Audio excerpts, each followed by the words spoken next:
రైతు భరోసా అమలుపై రాష్ట్రంలో అనేక సందేహాలు వ్యక్తమవుతున్నాయి. సవాలక్ష ప్రశ్నలు అన్నదాతల మెదళ్లను తొలుస్తున్నాయి. కౌలు రైతులంటూ కలవరిస్తున్న సీఎం రేవంత్ రెడ్డిది ఉత్త కొంగ జపమేనా, లేదంటే వాళ్లకు నిజంగానే లబ్ధి చేస్తాడా అన్నది ఇప్పుడు $1 బిలియన్ క్వశ్చన్. కేసీఆర్ హయాంలో చేపట్టిన పథకాల సంగతి దేవుడెరుగు.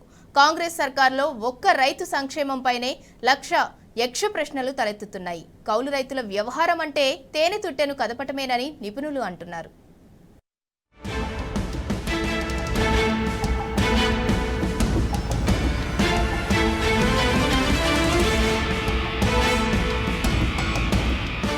కాంగ్రెస్ ప్రభుత్వం ఆశపెట్టిన రైతు భరోసా పథకం ఆరుగాలం శ్రమించే అన్నదాతల మెదళ్లను తొలిచేస్తుంది. ఇంకా కౌలు రైతుల పరిస్థితి అయితే చెప్పనక్కర్లేదు. రైతు భరోసా ఒక్కటే కానీ తలెత్తుతున్న ప్రశ్నలు కోకొల్లలు. కౌలు రైతు అంటే ఎవరు? ప్రభుత్వం ఎలాంటి నిర్వచనం ఇస్తుంది? ఎలాంటి అర్హత పత్రాలు నిరూపించుకోవాలి? రేవంత్ సర్కార్ రైతు భరోసా వర్తించడానికి ఎలాంటి మార్గదర్శకాలు పెడుతుంది? చట్టం ఏమైనా చేస్తుందా? ప్రభుత్వ విధి విధానాలకు అనుగుణంగా భూ యజమాని రైతుకు అగ్రిమెంట్ ఇస్తారా? ఒకవేళ అలా ఒప్పంద పత్రం ఇస్తే ల్యాండ్ ఓనర్ కు చట్టపరమైన చిక్కులు తలెత్తవా? ఆ అగ్రిమెంట్ ను పట్టుకొని కౌలు రైతు భూమి తనదే అంటూ కోర్టుకెక్కితే పరిస్థితి ఏంటి? లేదా ఎలాగూ రైతు భరోసా వస్తుంది కదా అని భూ యజమాని లీజు ధరలు పెంచితే ఎలా? అలా లబ్ధి పొందిన మొత్తాన్ని భూ యజమాని కాజేస్తే అంతిమంగా కౌలు రైతులకు ఒరిగేదేమిటి? ఇలా ఒకటా రెండా? అనేక ప్రశ్నలు అన్నదాతలను ఆగమాగం చేస్తున్నాయి.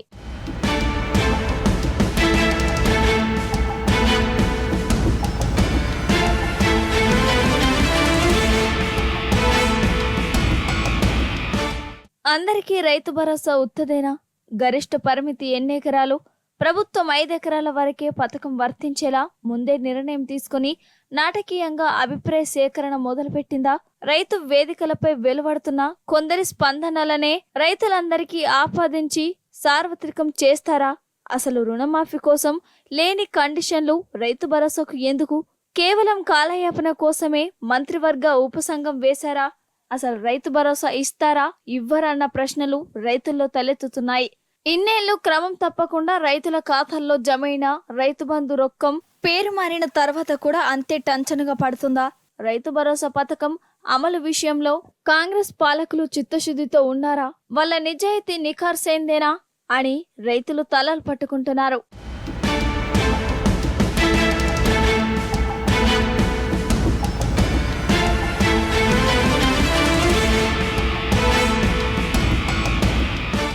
ఇక పంట రుణమాఫీ పరిస్థితి ఏమిటి అనే సందేహాలు తలెత్తుతున్నాయి.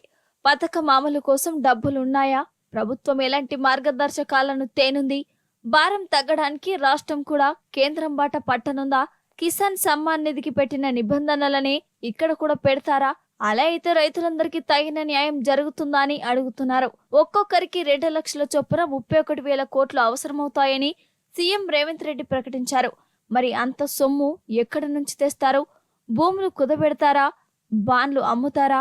ప్రైవేట్ బ్యాంకుల నుంచి అధిక వడ్డీకి రుణం తెస్తారా? ఆగస్టు 15లోగా రైతు రుణమాఫీ సాధ్యమేనా అని అడుగుతున్నారు. రైతు రుణమాఫీ ఒక్కటి చేసి రైతు భరోసా, పంట బోనస్ లాంటి మిగిలిన రైతు సంక్షేమ పథకాలన్నీ ఎగ్గొడతారని సందేహిస్తున్నారు. ఇటు సన్న బియ్యానికి మార్కెట్లో డిమాండ్ ఉండగా బోనస్ అవసరం ఏముంటుంది? ఇలా సబ్సిడీ ప్రకటించి ప్రభుత్వం రైతుల్లో చీలిక తెచ్చే ప్రయత్నం చేస్తుందా?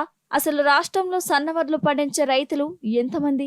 190 మంది రైతులు దొడ్డు వడ్లు పండిస్తే బోనస్ పొందేవాళ్లు ఎందరు? పండించిన సన్నాలను ఐకేపీ సెంటర్లకు తెచ్చేది ఎందరు?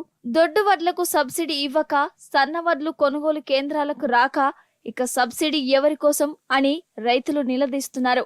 ఇలా కోటి ప్రశ్నలు రైతుల మెదళ్లను తొలుస్తున్నాయి.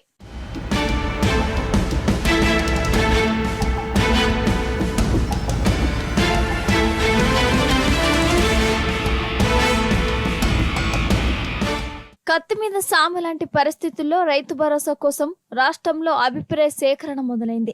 ఖమ్మంతో ప్రారంభమైన ఈ ప్రక్రియ ఒక్కో రోజు ఒక్కో జిల్లా చొప్పున అన్ని పూర్వ జిల్లాల కేంద్రాల్లో వారం రోజుల పాటు సాగనుంది.